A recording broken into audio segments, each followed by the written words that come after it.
Ever since that day in 1990 that I had a failed suicide attempt, it has really obviously changed my world, changed my life in so many different ways. One of the ways that it's really changed it is that it's made me so aware of the world of mental health and how even myself as a counselor and everything else that I do, it escaped me. That I had serious mental health issues. When I say serious, I was fully functioning, helping thousands of people get sober from 1979 till 1980, helping, I don't know how many hundreds upon hundreds of couples, helping people create businesses, entrepreneurs to blow everything up, and yet I was suffering inside. I'm one of those people that never said anything to anyone. Which is pretty normal in the world of suicide attempts. I never mentioned anyone, I'm tired of this world, I'm going to get out of here. I never said a word to anyone. And it was in my writings because I was journaling. I saw the immense pain I was in. My addictions were very, very strong. I started at 12. And they had really got a hold of me. Of course, when you have addictions to alcohol, then you're going to have depression because alcohol is a depressant. And if you do have a depression, which you probably do, and you're self-medicating with alcohol is going to make it deeper. And you let that go for a number of years, and then you end up where I ended up. My heart opens up incredibly wildly when someone contacts me and says that a friend of theirs, a family member, has taken their life and they don't know what to do. I've been doing this for so long. Now I know what to do. I know how to help people. If you're on the verge, if you're thinking about it, please reach out to me. No charge at all. Just reach out. TalkDavid.com. Let's talk. If you're a family member and you have one of your children or a friend who's actually talking about suicide, talk to your doctor. You contact me if you'd like to. Absolutely. Talk to your doctor. Make sure that they're going through screening for mental health issues. I would say that this is just a guesstimation. 90% of suicide attempts are due to mental health issues. Financial destruction is a mental health issue. Divorce is a mental health issue. Losing a job is a mental health issue. And then we have just the normal mental health issues of depression, anxiety, PTSD, etc.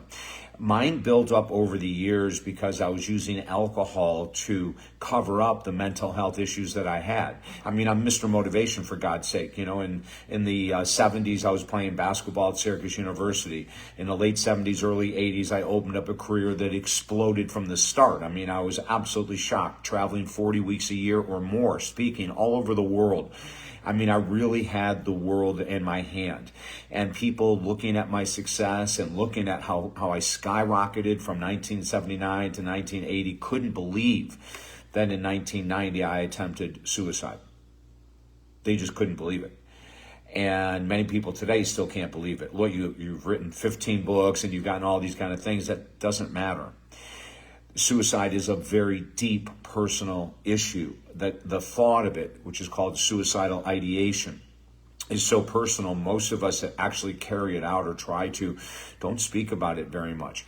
I have worked with so many families over the years. If you have never gone through the grieving process of losing a friend or a loved one to suicide, let me know. We teach a special process of grieving for people who have lost a member to suicide. It's a very different world out there.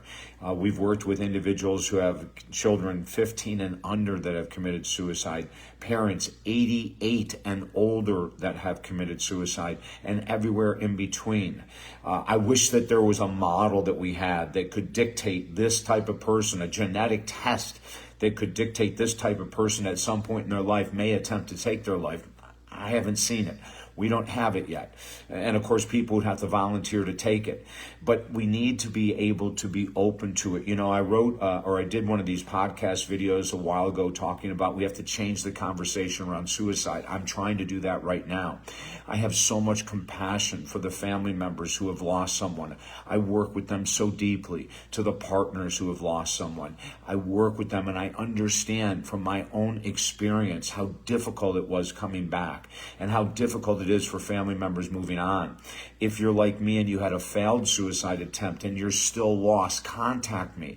Oh my God, there's so many different things we can do. Medication for me, even though I'm not a huge medication guy, it was crucial in the beginning. For the first 9 months, I had to be on heavy duty medication and I took it regularly. I never missed it. It had horrendous side effects, but the most positive side effect it had was that it stopped the suicidal thoughts completely.